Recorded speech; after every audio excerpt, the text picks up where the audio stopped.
Ang lahat po ng may kakayahang tumayo ay tumayo. O magpasalamat kayo sa Panginoon, kayo'y magsitawag sa kanyang pangalan. Ipabatid ninyo ang kanyang mga gawain sa mga bayan.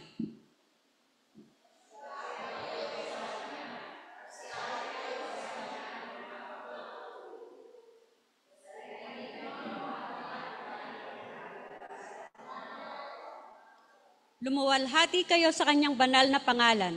Mga galak ang puso nila na nagsisihanap sa Panginoon. Hanapin ninyo ang Panginoon at ang kanyang kalakasan. Hanapin ninyo ang kanyang mukha magpakailanman.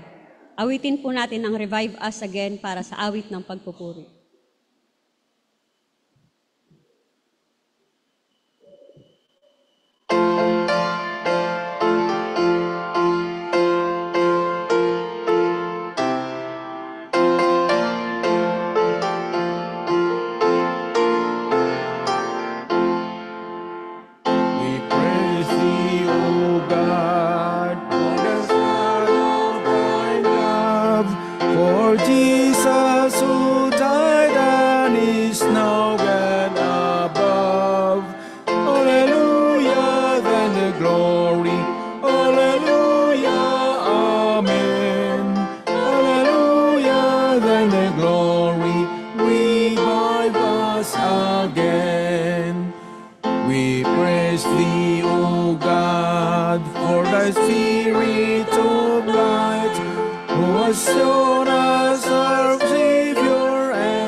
Dakilang pangalan. Hallelujah, Panginoon, dahil ikaw ay nabuhay at ipakita sa amin na ang aming Diyos ay buhay at aming kasakasama. Sa umagang ito, Panginoon, patuloy mong ibaba ang iyong presensya sa aming iglesia upang kami nawa ay makapag-fellowship, Panginoon, sa iyo at sa aming mga kasama dito sa church. Patuloy mo, Panginoong, ingatan ang aming mga kasama na patungo pa lamang dito sa church, gayon din ang aming mga kasama online. Papuri at pasasalamat sa iyo sa pangalan ni Jesus. Amen.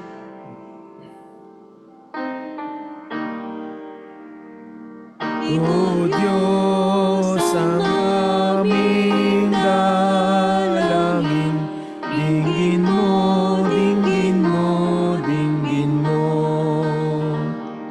O Diyos ang aming dalangin, dinggin mo, dinggin mo, dinggin mo. Kung ako'y lalapit sa'yo, kami ay papatubayan mo, O Diyos. At kung kami ay dadahin sa'yo, dinggin mo, dinggin mo, dinggin mo.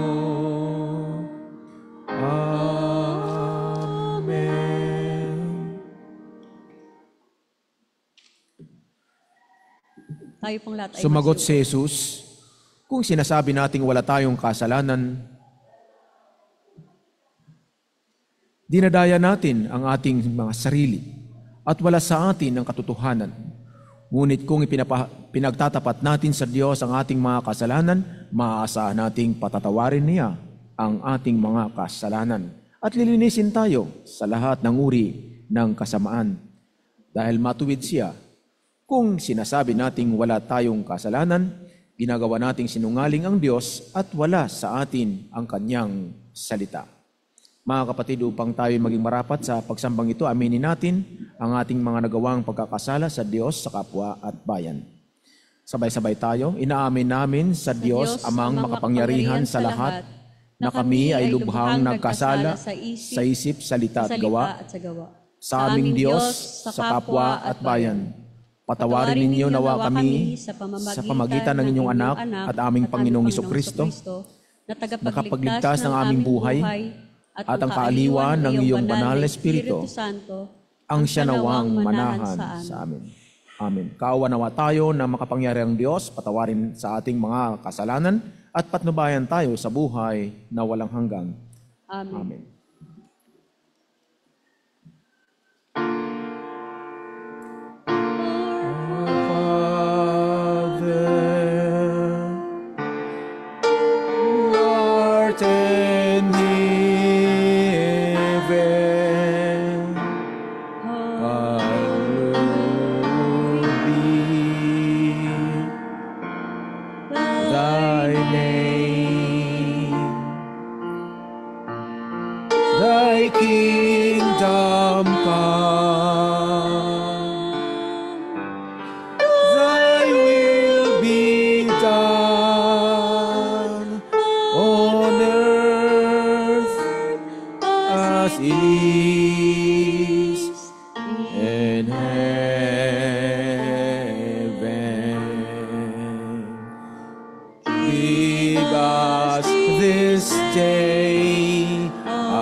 To temptation, but deliver us from evil.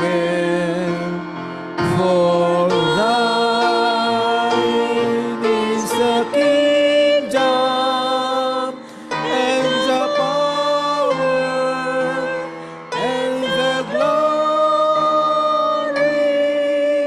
forever.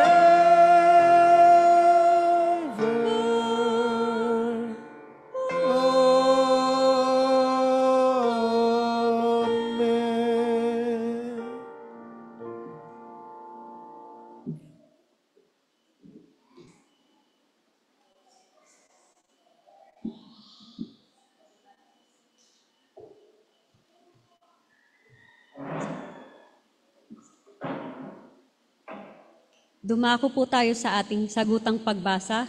Ito po ay matatagpuan sa Aklat ng Awit, Kabanata 118, mga talatang 1 hanggang 2, 14 hanggang 24.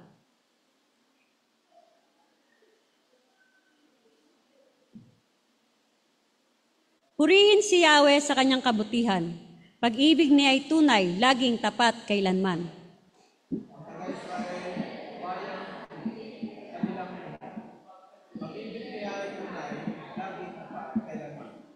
Si Yahweh ang lakas ko't kapangyarihan.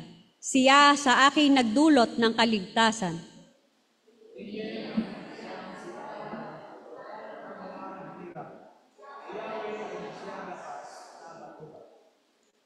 Ang lakas ni Yahweh ang siyang nagdulot ng ating tagumpay sa pakikibaka sa ating kaaway.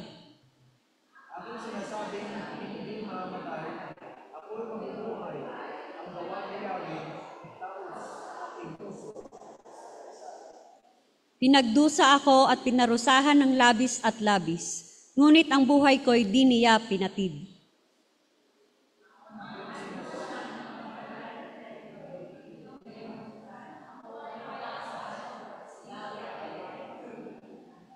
Pasukan ni Yahweh ang pintuang ito.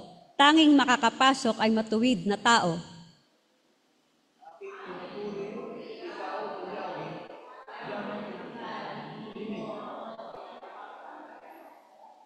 Ang batong itinakwil ng mga tagapagtayo ng bahay, ang siyang naging batong panulukan.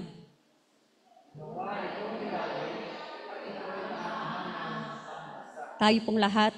O kahanga-hanga ang araw na itong si Yahweh ang nagbigay. Tayo ay magalak, ating ipagdiwang.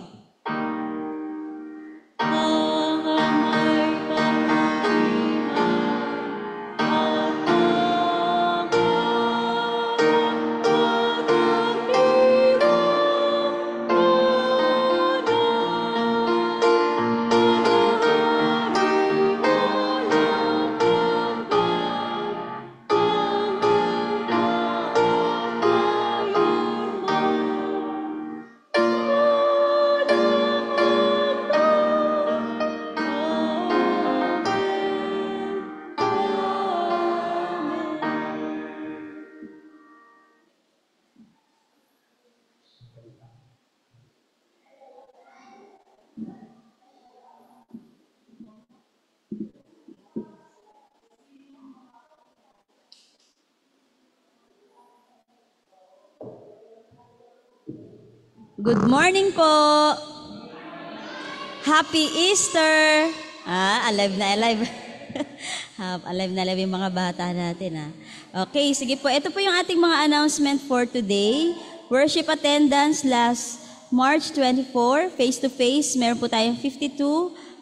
And online, 9. Ang ating kids ay 15. Ang ating kamarin attendance ay 11 sa adult, and 5 na UMYF, and 6 kids. Sunday school attendance ay sa adult po meron tayong 20, UMYF 7, and kids po 15. Bible study attendance on March 26. Ito po ay WSCS every Tuesday, 3 o'clock. 12 po ang nag-attend. Monday, Thursday service. Face-to-face 30, online 10, Good Friday service, face-to-face 25, and online 12. Kapihan Fellowship attendance, yesterday po ito, 11 po ang ating attendees. For our tithes and offerings, last March 24 ay meron po tayong total receipt na 36,897, and ang ating expenses ay 1,668, and meron po tayong bank deposit na 35,229.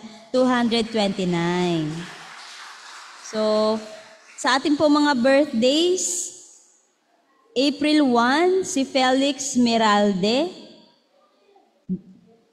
April 1 din, si Daniel Aizar Salvador and Kayla Angelica Salvador.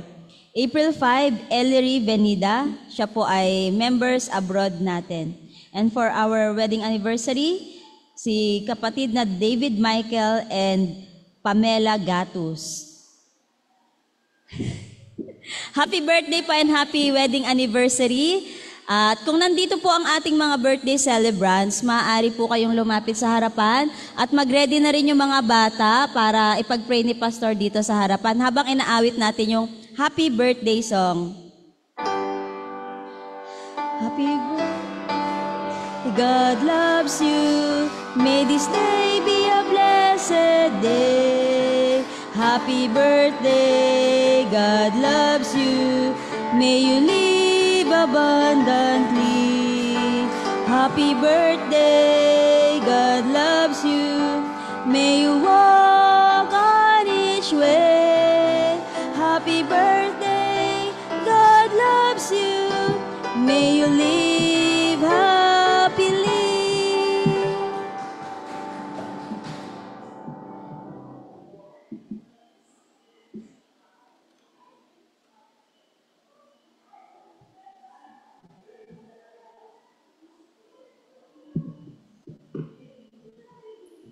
Okay, nihiling ko po na mga bata ay pumunta na po kayo rito sa ating pong mga kneeling reels at ating pong ipanalangin. Ganon din ang mga may kaarawan na nabanggit. Pwede po kayong pumunta sa ating pong harapan upang kayo po ay ating isama sa panalangin. Kasama po sa ating pong pananalangin ang patuloy na katagumpayan ng ating pong mga gawain at katagumpayan ng ministry ng ating Panginoon sa pamagitan ng San Marcos UMC. Ayan. Tayo po'y manalangin. Panginoon, aming Diyos, sa sandaling ito ay sama-sama kaming dumudulog sa iyo upang hilingin ang iyong pagpapala, pangunguna at pag-iingat sa buhay ng iyong mga anak sa sandaling ito. Salamat o Diyos dahil ang mga batang ito ay patuloy mong ibinabahagi sa pagsambang ito upang makiisa sa pagpupuri sa iyo. Sila din, Panginoon, ay daluyan ng iyong kaharian at kapahayagan sila ng iyong paghahari sa buhay ng iyong mga anak. Kaya't salamat, Panginoon, sa pagmamahal mo sa mga batang ito na hindi mo sila pinapabayaan. Dalangin ko na lagi mo rin silang pagalingin sa kanilang mga sakit kung sila ay nakakaranas. Gawin mo silang mga mabubuting bata, mabubuting anak, at maging maganda lagi ang kanilang kinabukasan. Ihanda mo sila, Panginoon, sa bawat araw. Pagpalain mo rin ang kanilang mga magulang. Patuloy mong ingatan at pagkalooban ng kalakasan. Dalangin ko, O Diyos, ang mga anak mong dadaos sa kanilang mga kaarawan. Ang iyong patuloy na pagpapala at pangunguna ng iyong Espiritu Santo, kapangyarihan, ay maranasan nila. Patuloy mo silang pagkalooban ng iyong pagpapala, ng pag-iingat, kalusugan, at kasaganaan. Salamat nga, O Diyos, sa bawat anak mong dadaos sa kanilang mga kaarawan. Patuloy mo silang pagpalain at pangunahan. Binabalik namin sa iyo ang lahat ng papuri, alang-alang kay Jesucristo na aming Panginoon. Amen.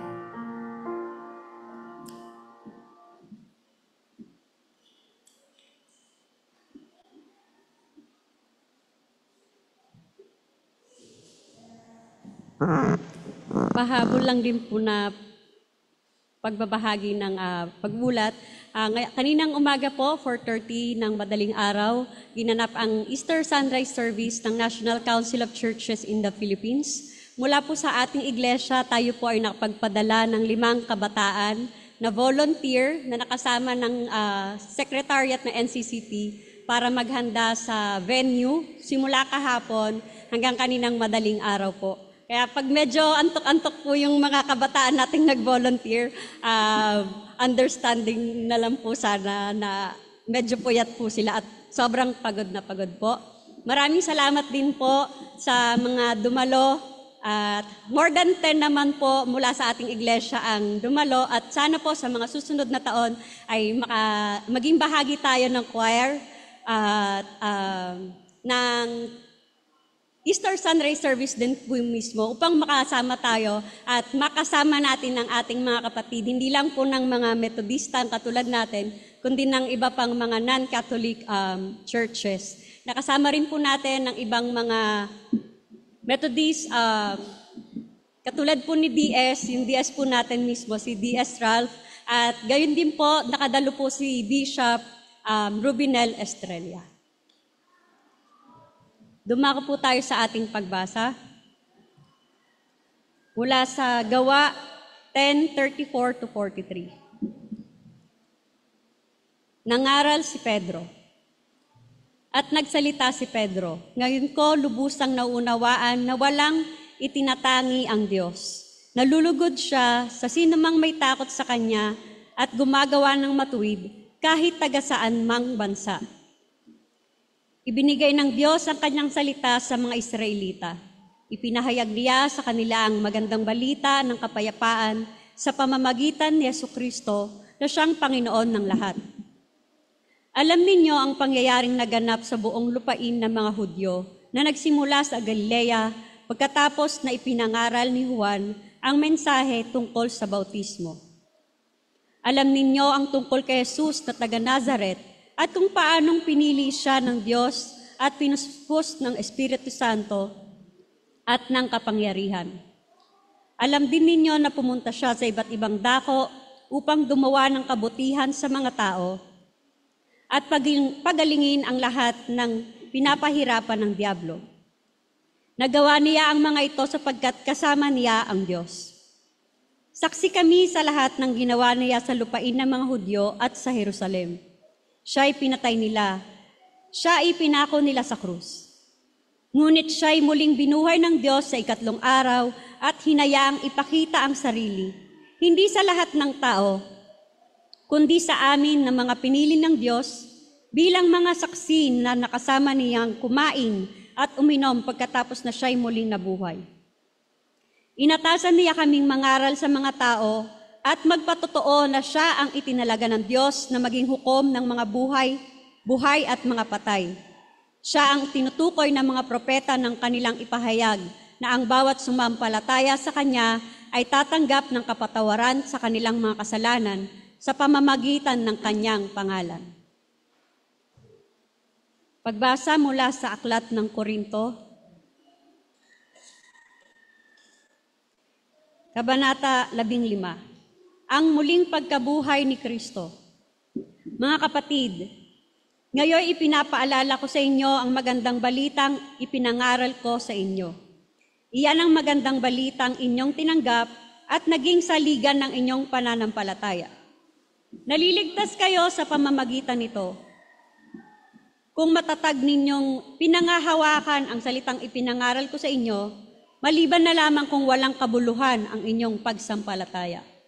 Sapagkat ibinigay ko sa inyo bilang pinakamahalaga sa lahat ang tinanggap ko rin, na si Kristo'y namatay dahil sa ating mga kasalanan, tulad ng sinasabi sa kasulatan. Inilibing siya at muling nabuhay sa ikatlong araw, tulad din ng sinasabi sa kasulatan. At siya'y nagpakita kay Pedro, at saka sa 12. Pagkatapos, nagpakita siya sa mahigit na 500 kapatid na nagkakatipon. Marami sa kanila'y buhay pa hanggang ngayon, subalit patay na ang ilan. At nagpakita rin siya kay Santiago at pagkatapos ay sa lahat ng mga apostol.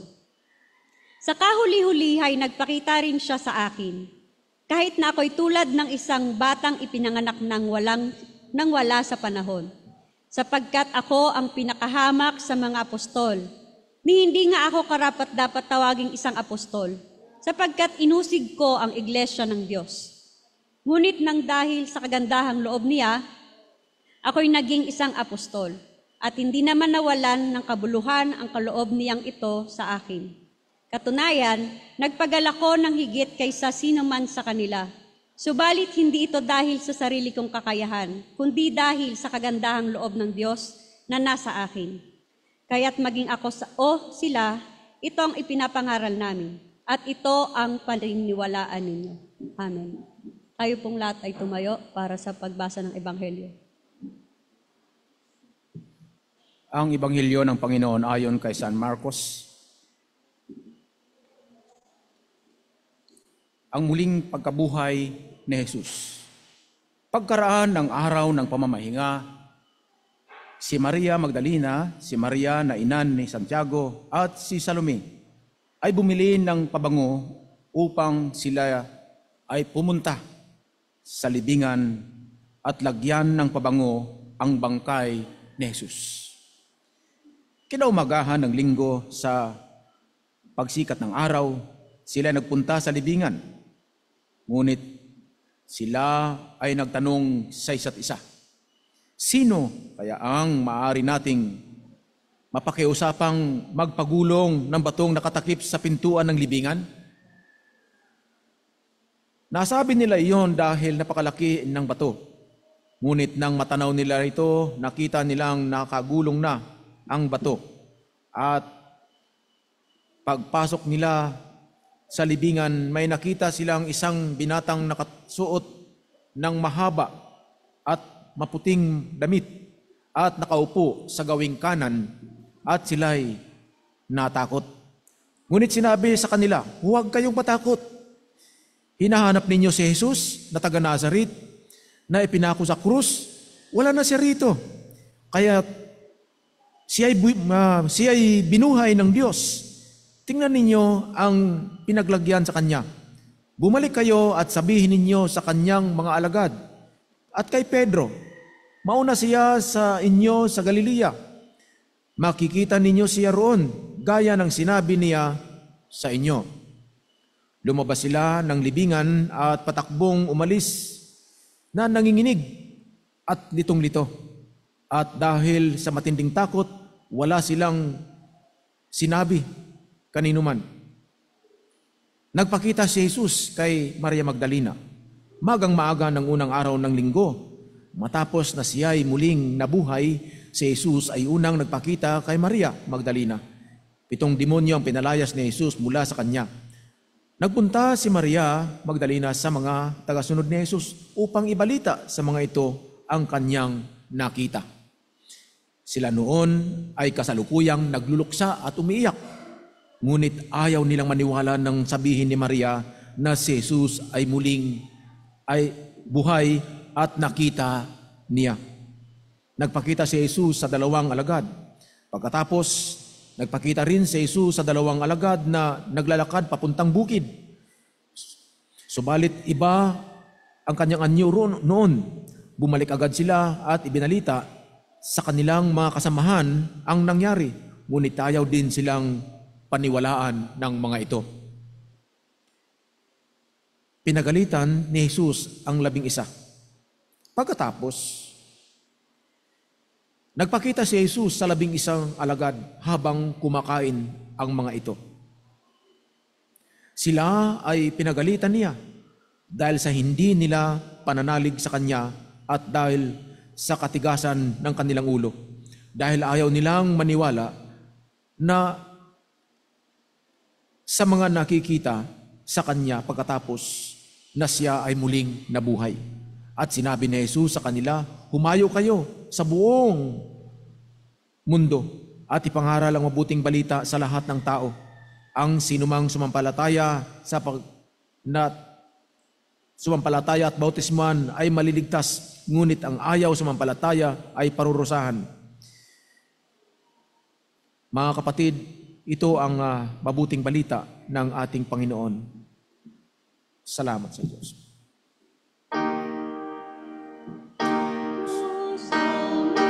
Hatiin ang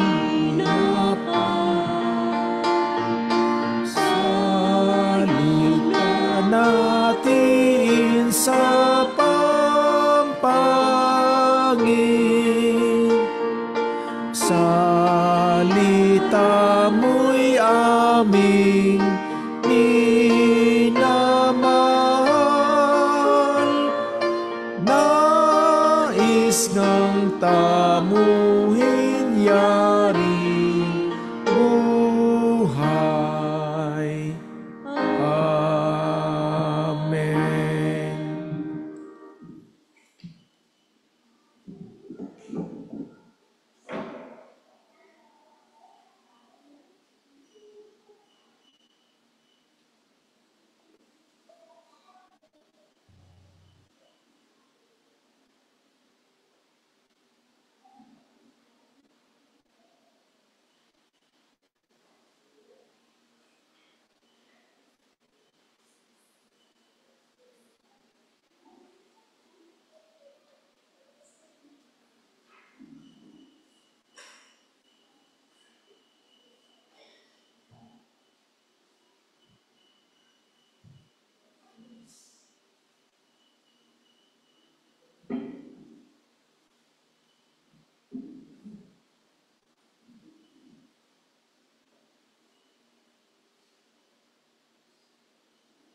Thank you sa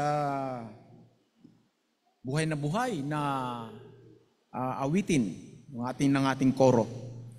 Yan, good morning po sa lahat. Happy Easter Sunday. Kamusta kayo? Hindi ba kayo na late?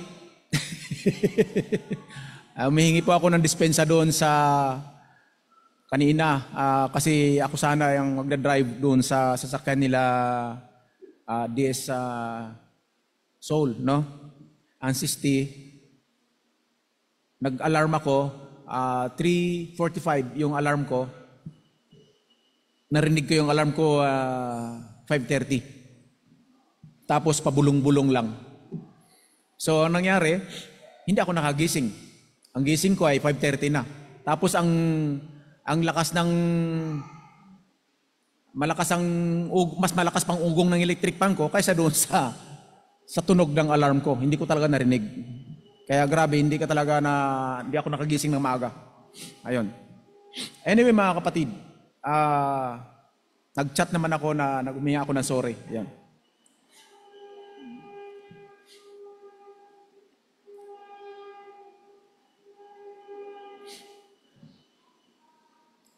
May nasaksihan na ba kayo na habang na isang nakaburol, habang naglalamay kayo, biglang nagisi na buhay?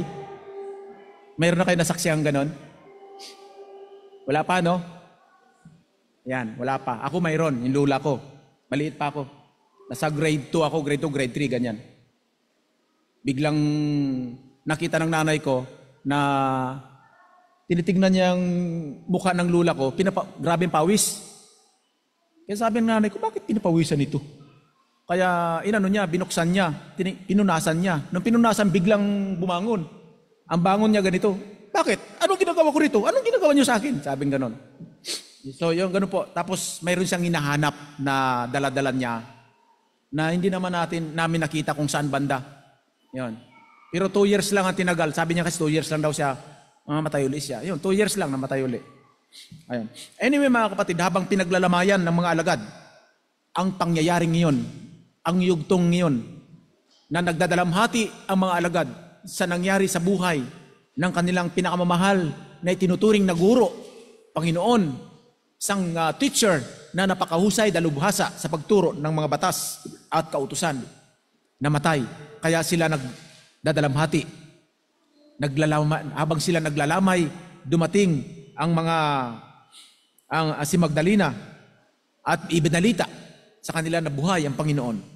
Now, itong mga babaeng ito, nasa sigun po sa kasaysayan, biblical history, kapag kayong may namamatay na mga personalidad sa Biblia, ang ginagawa nila, within the hanggat hindi pa pag nilagay nila ngayon sa libingan, kinabukasan, 1 week yan, mga 7 days na binabalik-balikan nila, binubuhusan nila ng pabango. So, yun ang dahilan kung bakit itong mga Maria na ito nag-usap-usap.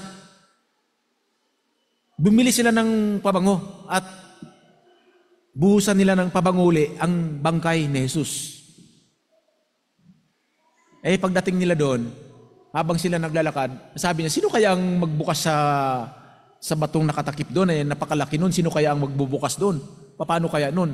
Kasi mga babae nga sila, hindi nila kayang igulong yun, no? Papagulong nila para mabuksan ang libingan ng ating Panginoon. Mga kapatid, kanino pong libingan yun? Ang pinaglibingan kay Jesus? Kay Jose? Kay Joseph? Kay Jose na taga Arimatea. Yan. Sa kanya yun. At siya rin ang naghingi sa bangkay ni Jesus. Hiningi niya ito sa hari. Pumunta siya sa hari. Sinong hari at the time? Si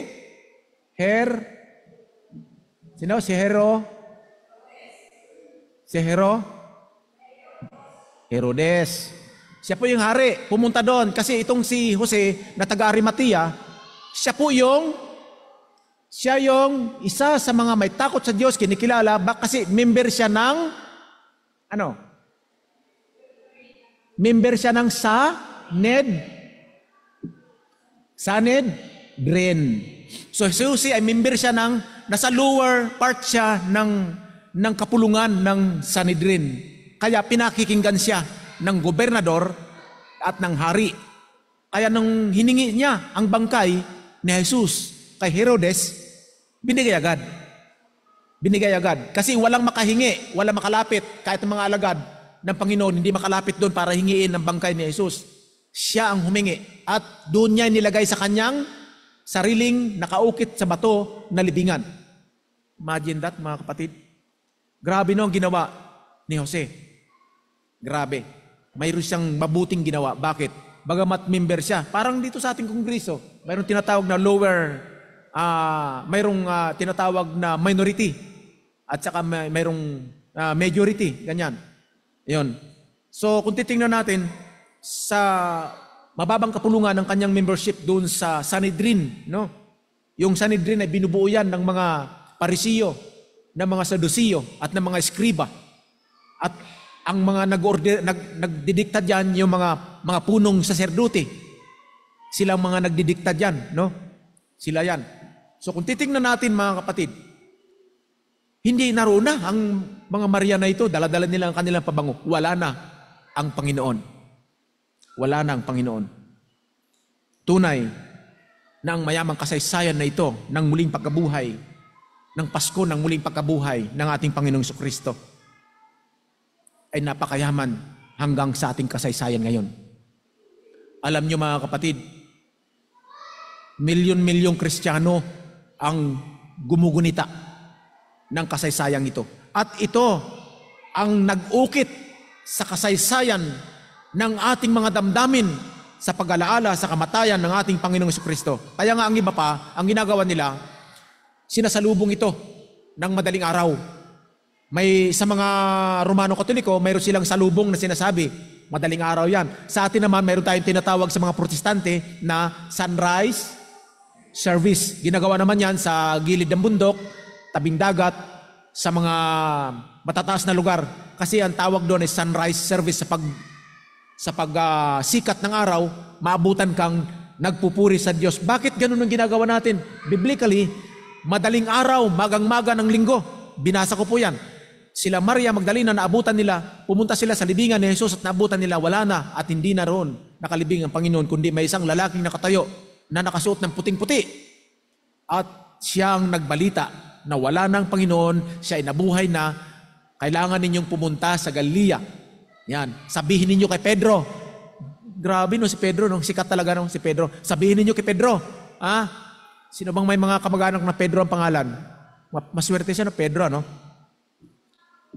Alam nyo, yung mga pangalan noon kasi, yung mga pangalan ng mga kamag-anak natin noon, mga ninuno, hango sa mga alagad ng Diyos. Mayroong mga pangalan tayo, mga Felipe, ganyan. Mayroong Philemon, mayroong Timoteo, mayroong Andres. Hanggang ngayon, marami pa rin Andres, no? Wala na? Marami? Marami ngayon. Bahala na kayo magintindi doon. Mayroon pang mga Bartolome, ganyan. Mga ango lang doon sa mga alagad, mga pangalan noon. Ayan. So ngayon, mga pangalan ngayon, mga bata ngayon, hinahango din sa Biblia. Mga pangalan naman ng mga writers. John Mark. Yan. Mark. Kasi bakit in-English nila? Kasi pangit yung Tagalog, Marcos. Sino dala dito yan? Galing kay Marcos yan. Di ba? Pangit tingnan. Pero pagka sinabi mo, galing kay Mark, wow, sikat, Mark. No? Pag sinabing, saan galing yan? Dala-dala ni Lucas yan. Di ba? Pangit. Kaya ang pangalan na lang ng mga bata, Locke. Yan. Locke. O John Locke. O di kaya, John Michael. Kung alam na sabihin mo, Juan Michael, di ba? Pangit. So, John Michael. Yung mga pinagdudugtong na mga pangalan, minsan ng mga tao ganyan, no? Yung pangalan ng mga anak nila, pinagdudugtong, no? John Michael, John Mark, Mark Joseph, ganyan, mga pinagdudugtong, pinapaganda. Ayaw nila sa Tagalog, puro English, no? Pag Tinagalog kasi, pangit, no? Jose, di ba? Pangit. Sabi mo, Joseph, di ba? Ang ganda. Pangit ka talaga ng Tagalog, no? Jose, Jose. Joseph, di ba? Ang ganda. Pero pag pumunta ka parting Mindanao, yung mga pangalan ng tao doon inuulit. Dayday, Tata, ganyan. Mayroong John, inuulit ng mga pangalan. So pagdating naman dito sa atin, may mga pangalan naman dito na inuulit din. Ginaya natin sa parang pangalan ng isda. Hasa-hasa, yan, lapu-lapo, yan, inuulit, no? Inuulit na pangalan tulad Maymay, yan. Inuulit na mga pangalan. Now, anyway mga kapatid, ang kasalukuyang pangyayari sa panahong ngayon ay kumalat sa buong lupain ng Galilea. Nung kumalat ito sa buong lupain ng Galilea, maraming taong nagulat. Sabi nila, nabuhay uli ang Panginoon. Sabi nila, si Jesus na taga Nazaret na buhay. Hindi sila makapaniwala dahil nabalitaan nila na kumalat sa buong lupain ng Galilea hanggang sa Jerusalem, hanggang sa Bethlehem. Nabalitaan nila at naitanyag na ang Panginoon ay muling bumangon mula sa kanyang libingan. Kung sa ating panahon mangyari yon, ano mangyari? Habang nakaburo lang kamag-anak mo dyan, biglang bumangon, ay hindi lusot kayo sa bintana sa takot. Diba? Sisiksikan kayo sa pintuan. Sira pa ang pintuan yan sa takot. Lalo pa kung nangyari mga hating gabi, kasalukuyan nagmumuni-muni na ang panahon. Diba? Biglang nagising ang iyong kamag-anak. Pero hindi na magigising yan mga kapatid. Dahil sosyal na tayo ngayon. Diba? Ay kailangan ang kamag-anak na yan, abutin ng 15 days na muna na yan nakaburol dahil iintayin pa ang kanyang mga kapatid, mga kamag-anak mula sa abroad. So, kailangan ipatanggal ng kailangan tuturukan ng ng formalin para tumagal. So, paano mabuhay uli yan? Ay pinatay mo na. Patay na nga, papatayin mo pa. Diba? So, sa tradisyon natin noon, walang mga formalin na yan. Basta after 24 hours, ililibing mo na ang iyong kamag-anak na yan. Ganun po yan. Hindi na kailangan na turukan ng kasi baka mabuhay pa nga yan, di ba? Baka mamaya na lang yan. Mayroon akong pinsan na 3 araw na hindi nagigising. Pero mainit siya. Ngayon, ang ginawa nila, diniklara nila na patay na. Tumawag sila ng embalmer. Pinaimbalsa mo nila. Nung tinurukan nila ng gamot, nung karayom, biglang gumalaw pa, gumanon pa. O nagtinginan yung embalmer. Sabi niya, sige, tuloy na lang natin. O, pinatay nila, lalo. Ay kung 3 araw, natutulog lang yun. Di ba? Totoo po yan. Talagang, ito po, pinsan ko sa kamag-anak, mga pang 3 degree na kami. Pangalan niya si Solomon. Yung hari noon, kapangalan niya. Ayan. So mga kapatid, nung nangyaring ngayon, ang maraming taong nagbubulong-bulungan, alaka, yung anak nila Jose at Maria, nabuhay uli. Di ba ganon? Pagka ngayong panahon yan, kalat na yan, ititext na yan, Mare, ang anak nila Jose, nabuhay. O sasagot naman tong kumari, maniwala ka dyan. Di ba mga ganon? Ganyan din noon yan. Ang daming marites rin noon. Nagbubulong-bulungan sila. Mga kapitbahay, nagbubulong-bulungan, nagbabalitaan. Ang iba, naglalakad pa sa malayo para ibalita sa kanyang kamag-anak na ang kanilang kapitbahay ay muling nabuhay. Ganyan sila noon. Kaya kumalat at nagkaroon ng pandaigdigang selebrasyon na pagsalubong sa kamatayan ng ating Panginoong Jesucristo. Si Jesucristo na muling nabuhay, na nagpakita sa kanyang mga alagad. Sinong unang-unang pinakitaan niya mga kapatid? Yung mga babae. Kasi yung si Maria Magdalena ito, noon pinagaling niya dahil may 10 demonyo na kanyang pinalayas kay Maria noon. Doon siya unang nagpakita. Bakit? Sila Maria Magdalena ito, sila rin nag-usap ni Maria. Sino bang Maria ng kanina? Ang kasama niya. Si Maria Magdalena at si Maria na ina ni Santiago na si Salome. Ayon. Nag-uusap sila. Sabi nila, tara, punta tayo sa SM, bili tayo ng pabango. Bumili sila ng pabango sa SM, no? Halimbawa sa panahon natin ngayon, kunyari, habang bumibili sila, ang iniisip nila, kailangan itong dalhin nila sa libingan ng Panginoon. Anyway, noon wala namang SM, wala namang ganyan, pero mababango ang mga pabango noon. Ano ang pabango na kanilang binili? Sigun doon sa pagkasulat sa tinatawag na Greek translation, ang writings po doon, nakalagay doon, ay pabangong nardo. Pabangong nardo. Yung myrrh, yung myra na pabango, doon, yun po yung, tapos ang lalagyan ay lalagyang nardo. No? Hindi nyo ba alam mga kapatid, sinuri ko kung ano ang nardo na yan. Isang porcelain. Sinuri ko talaga kasi gusto kong malaman eh. Isang porcelain na pinakamahal. Porcelain pa lang yun, lalagyan pa lang. Plus yung myra na pabango. Myra ba yun? Ano ba yun? Ano pabango binuhos niya si Maria? Pinakamahal yan. At yan ay nagkakahalaga noon na 300 na dinaryo. Noon yan. Ay ngayon, magkano na yung mga kapatid, 300 na yan? Di ba? Kaya nang hinayang yung mga alagad at ang mga tao nakapalibot. Ala, sinayang may pabango na yan. Bakit may binuhos dyan? Ang mahal-mahal niyan. Parang yung mga magulang natin, kapag ginamit natin ang mga sabon na mga nakalagay doon sa kabinet na yan, na pinakialaman natin. Yung mga pampaputi dito sa mukha, yung ano na yan. Pagka nilalagay natin dito, kumikinis sa mukha, ganyan. Yung mga kujik na yan, kung ano dyan, mag-ingat kayo gumamit yan. Ang iba yan, matatapang, masira mukha ninyo. Hindi, wala na. Hindi na kayo makapasyal. Kasi matutuklap ng inyong mukha niyan, ang balat ng inyong mga mukha, magkabalat-balat na yan, puti-puti. So, ganyan. Mag-ingat kayo sa pagpapalagay ng mga ano. No? So, anyway, sobrang mahal. Sabi ng mga alagad, kung bininta pa yan, kung pinagbili pa yan, marami pa makinabang ng mga dukha. Tama naman. Kasi ang mahal ng halaga. Pero sabi ng Panginoon, hayaan mo. Bakit ninyo siya ginagambala? Ginawa niya na ngayon ang mga bagay na mangyayari sa buhay ko pagdating ng huling mga araw ng aking buhay.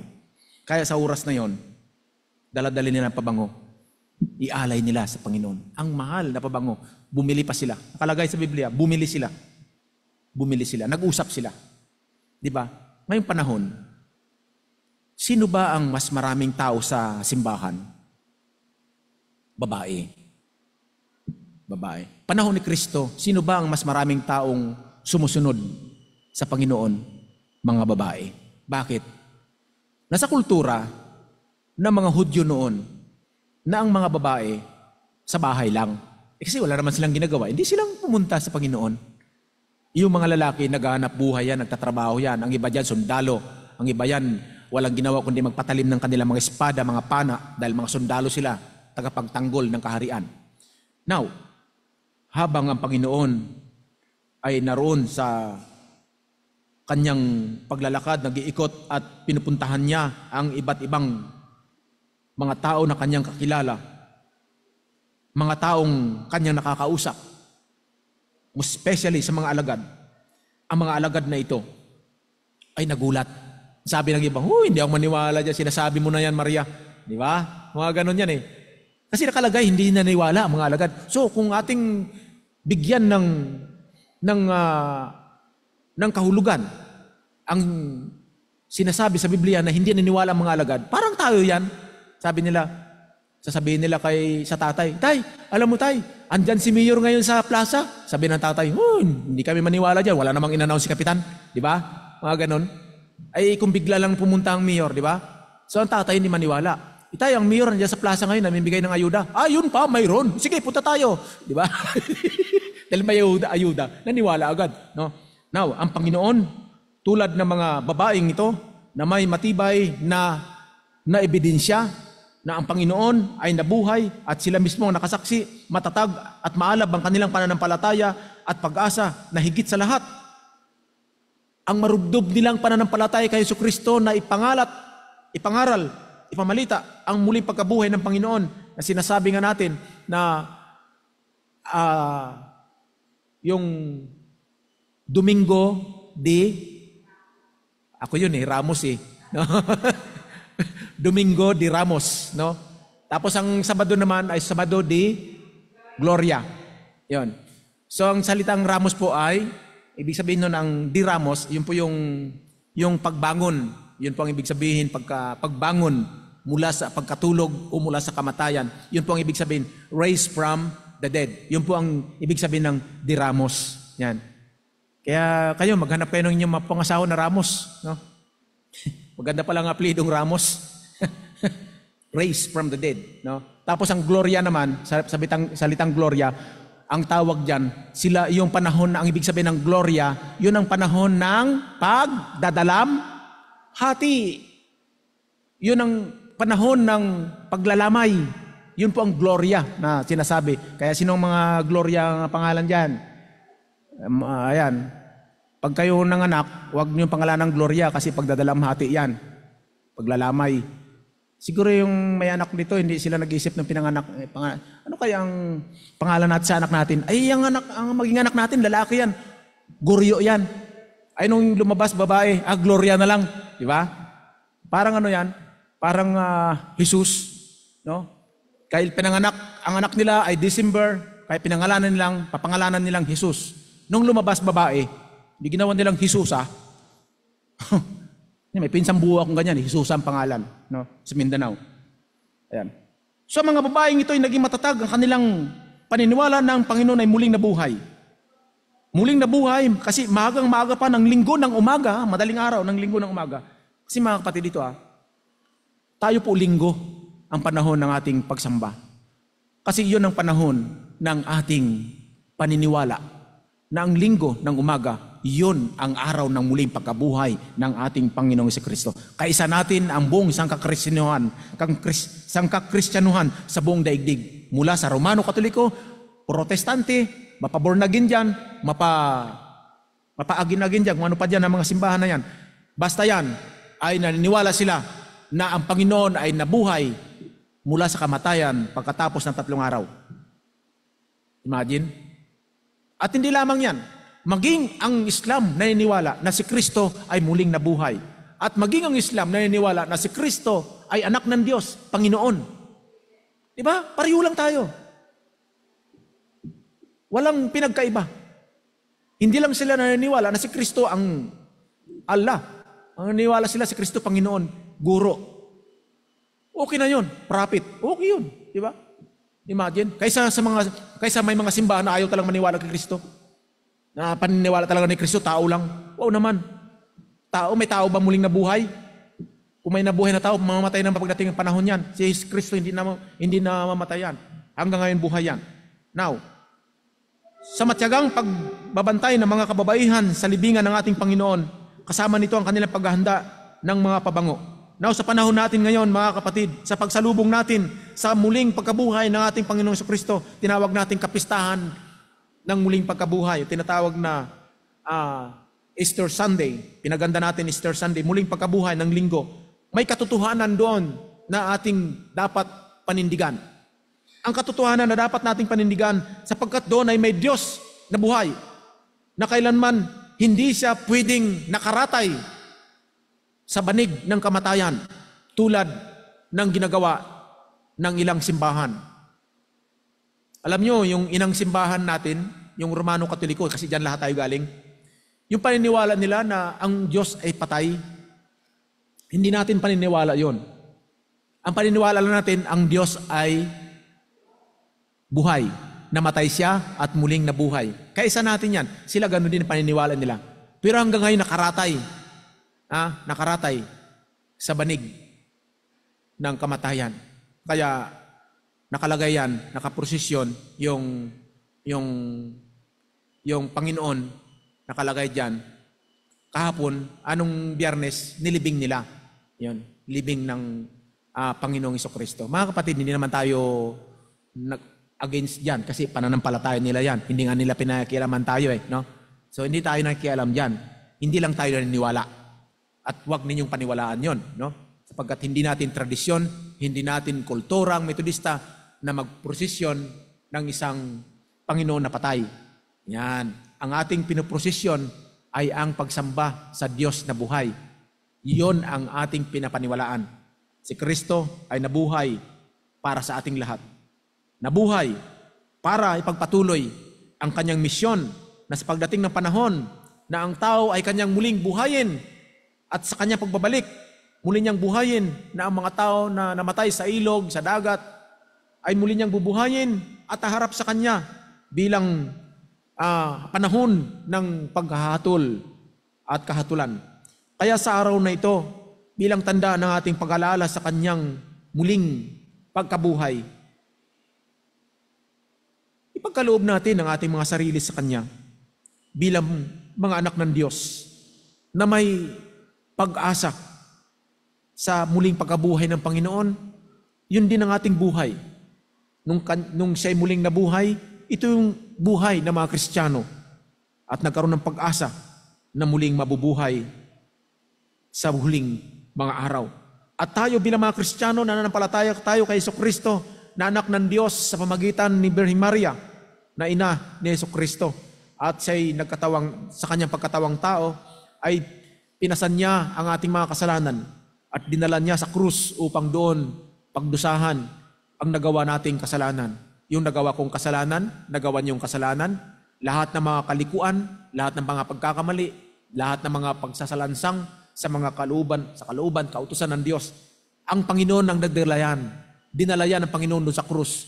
At doon niya tinubos ang ating mga kasalanan. Sapagkat ang krus na ito ay krus ng pagliligtas, krus ng pag-ibig, krus ng pagdurusa din, at krus din ng pagtubos, krus ng pag-asa, at krus ng kasaysayan.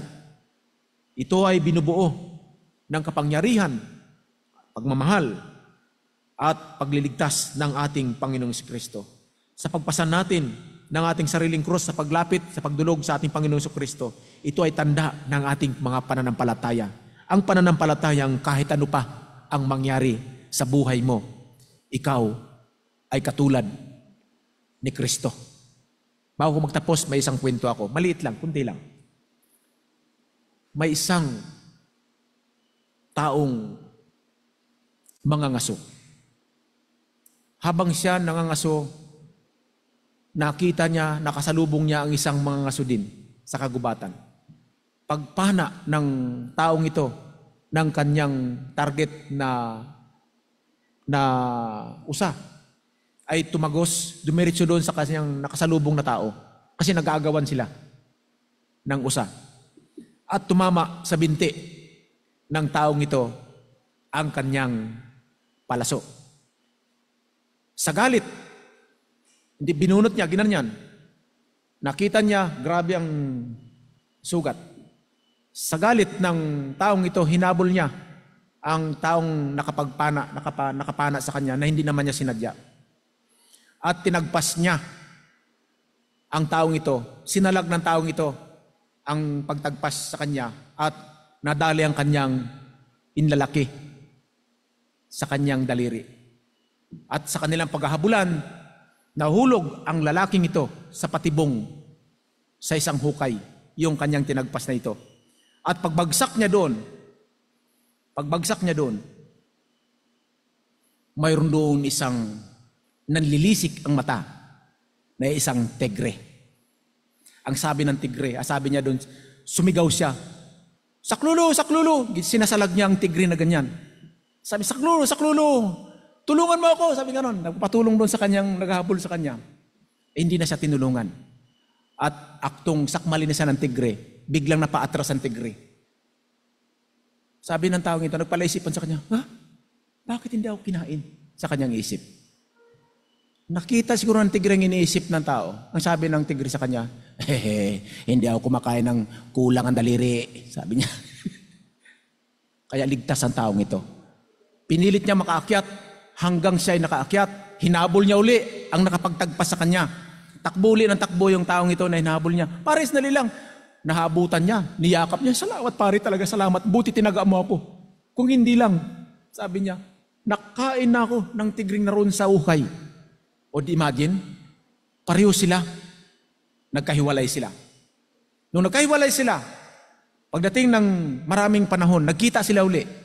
"Pare, ito yung tinagpas mo." "Oy, sa akin tingnan mo, piklat ng laki-laki," sabi niya. Ganyan ang Kristiyano, mga kapatid. Kahit anong mangyari sa buhay natin, para tayong piklat. Ang piklat, kahit kuskusin mo yan, sige, kuskusin mo yan, sige. Pag gumaling yan, ano? Pag gumaling, ano yan? Piklat pa rin. Piklat pa rin yan. Ganyan dapat ang ating mga pananampalataya. Kahit ano pa ang dumating sa buhay natin na mga pagsubok, mga suliranin, mga panahon na kung saan tayo ay sinusubok, dapat manatili tayo sa Diyos na naglilingkod. Na tila bagang kahit anong mangyari, Kristiyano pa rin tayo. Kahit anong mangyari, UMC pa rin tayo. Metodista pa rin tayo. Kahit anong mangyari, andyan pa rin ang ating katapatan sa Panginoon bilang mga UMC. Huwag kayong padala sa mga pagsubok na tila hinahabol kayo upang kayo ay alisin sa paanan ng Diyos. Ang mga kahinaan natin, itong sinasamantala ng Espiritu ng Kadiliman upang alisin tayo sa paanan ng ating Panginoon, sa paanan ng Kanyang cross na naglilingkod. Upang alisin tayo sa piling ng Panginoon, upang tayo mawalay sa Kanyang pag-ibig. Kaya sa ating pananatili, sa ating Panginoon Kristo, kahit ano pa mangyari, dumating man ang iba't ibang pagsubok, mga trahedya, tulad ng mga pandemya, mga pagyanig, kaguluhan, pagbaha, dapat manatili tayong isang Kristiyanong tapat kay Kristo. Tulad ng isang piklat. Ang Panginoon, pagdating niya, sasabihin naman niya sa iyo, tingnan mo, Tomas, ang piklat sa aking mga kamay. Pagdating ng panahon, tatanungin ng Panginoon yan, nasaan ang iyong pananampalataya? Tayong lahat, manatiling tapat sa Diyos, manatiling ligtas sa piling ng ating Panginoon upang hindi tayo pagsamantalahan ng espiritu ng kadiliman ang ating buhay. Panatili nating nagkakaisa tayo sa diwa ng paglilingkod at pananampalataya na walang pagdududa sa Diyos at kailanman maging tapat na mga anak ng Diyos bilang mga iglesia metodista sa buong mundo, maging sa Pilipinas, maging dito sa San Marcos. Sa pangalan ng Ama at ng Anak at ng Santo Espiritu. Amen.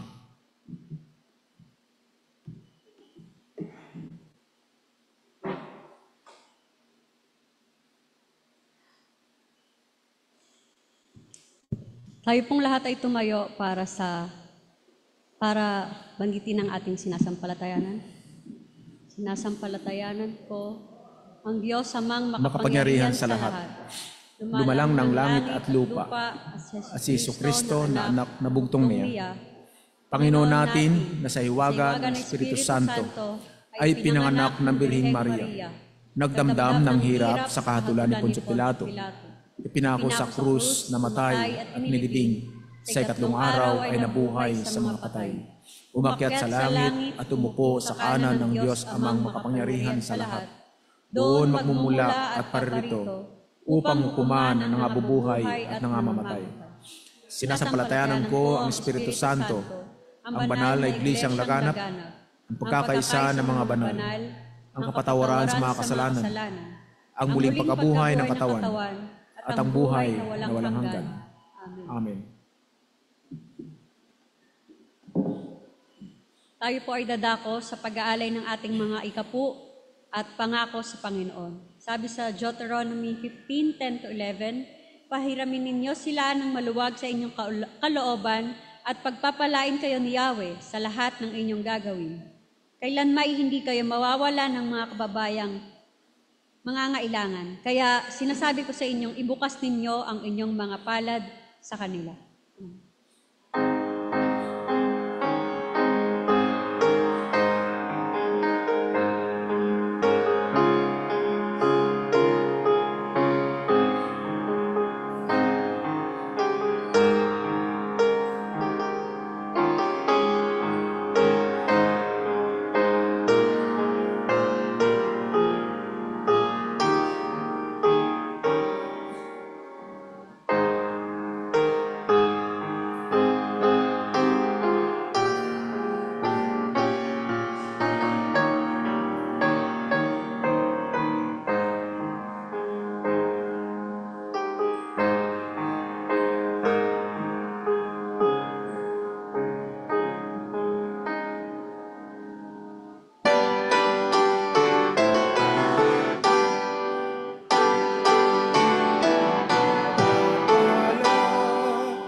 pasalamatan ka sa mga handog na ito ng iyong mga anak, bahagi ng kanilang pananalapi at bahagi ng kanilang mga kabuhayan, mga tinatangkilik sa buhay, bahagi ng kanilang pinagpaguran. At ngayon, O Diyos, ay binabalik nila sa iyo upang pasalamatan ka, upang dakilain ka sa kanilang buhay. Kaya ang dalangin naman ng iyong habang alipin, basbasan mo nawa ito, tanggapin upang maging daluyan ng kasaganaan sa kanilang buhay sa bawat araw, maging sa kasaganaan ng iglesyang ito. Sa alang-alang kay Jesucristo na aming Panginoon. Amen.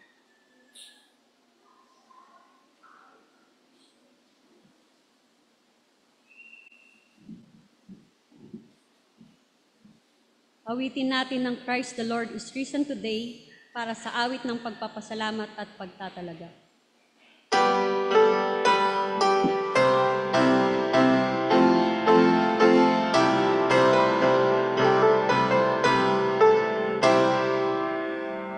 Jesus Christ is risen today. Hallelujah. Our triumphant holy day. Hallelujah. Putting once upon the cross. Hallelujah.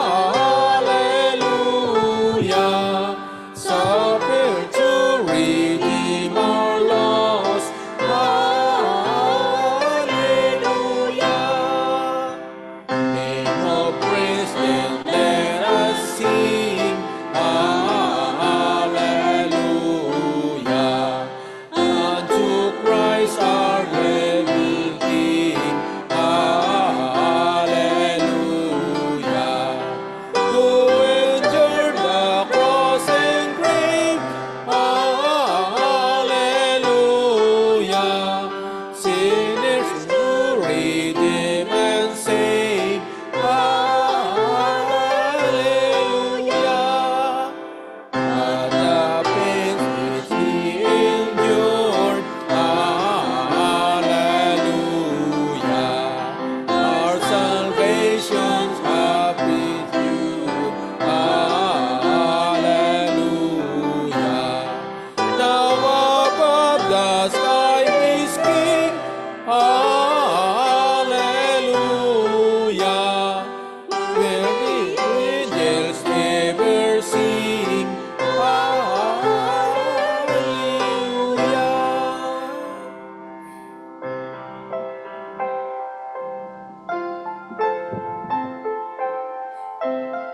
Panginoon naming Diyos, kami po ay dumudulog sa iyo. At muli ka namin pinapasalamatan bilang Diyos na buhay, na nagsakripisyo, na nagbata ng maraming hirap, nagtiis, pagod, gutom, puyat, at matinding pawis. Pagkauhaw ang dinanas mo, Panginoon, pangalipusta ng mga taong nagpalibot sa iyo. Ang lahat ng ito ay iyong tinanggap at pinagdusahan ng aming mga kasalanan at dinala mo sa krus upang kami magkaroon ng katubusan. Panginoon naming Diyos, salamat dahil sa halip na kami ang siyang mamatay, kayo po, o aming Panginoon, ang namatay alang-alang sa amin. Narito ang iyong mga anak, nagpapasalamat, nanalangin, at sumasampalataya sa iyo upang sa kanilang paghayo, bubuhat sa tahanang ito ng iyong amang nasa langit, ang aming tagapaglikha, ay makaranas sila ng iyong pag-ibig, ng iyong kaluwalhatian, ng iyong kasaganaan. Biyayaan mo sila, O Diyos, ng kanilang mga pangailangan sa bawat araw. Pagpalain mo ang kanilang mga tahanan, pagpalain mo ang kanilang pamilya, ang kanilang mga kabuhayan. Dalangin ko, O Diyos, na patuloy mong tunghayan at masdan ang kanilang mga tahanan upang sila ay maligtas. Kung sila man ay lumalabas ng kanilang mga tahanan, babalik din sila at ligtas sa pamagitan ng iyong kapangyarihan.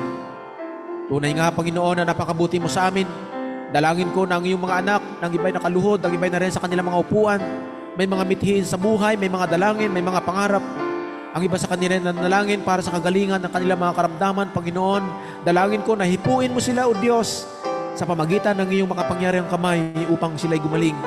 Sapagkat ang mahipo ka lang, Panginoon, wika nga ng isang babaeng lumapit sa iyo na matagal nang may sakit. Ang mahipo ka lang, siya ay gagaling na. Panginoon, sa sandaling ito, ang malapitan ka lang namin, mabigkas lang ang iyong pangalan, ay gagaling na kami sa aming mga karamdaman. Narito mga batang maliliit, mga kabataan, mga kaibigang narito, mga kapatiran, patuloy mo kaming bigkisin ng iyong pag-ibig, ng iyong pag-iingat, ng iyong kapangyarihan. Itayo mo kami, Panginoon, sa diwa ng pag-asa, sa diwa ng pasasalamat at sa diwa ng kalakasan, sa diwa ng pag-ibig at sa diwa ng pagkakaisa.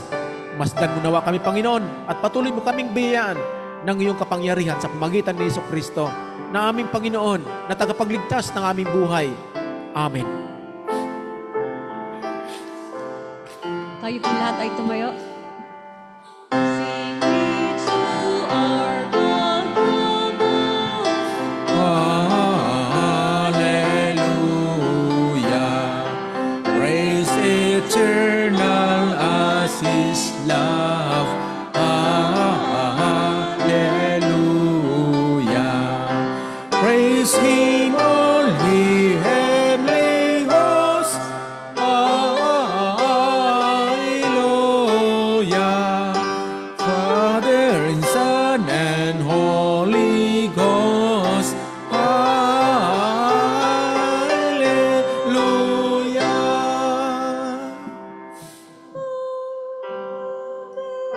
Mga kapatid, tanggapin natin ang pagpapala ng ating Amang nasa langit sa pamagitan ng kanyang anak na si Jesucristo, Panginoon ng ating buhay, kasama ang Espiritu Santo, nawa ang kaaliwan, liwanag, ay inyong maranasan at taglay ninyo ito hanggang sa inyong paghayo, hanggang sa inyong mga tahanan. Tanggapin ninyo ito sa pangalan ng Ama at ng Anak at ng Santo Espiritu. Amen.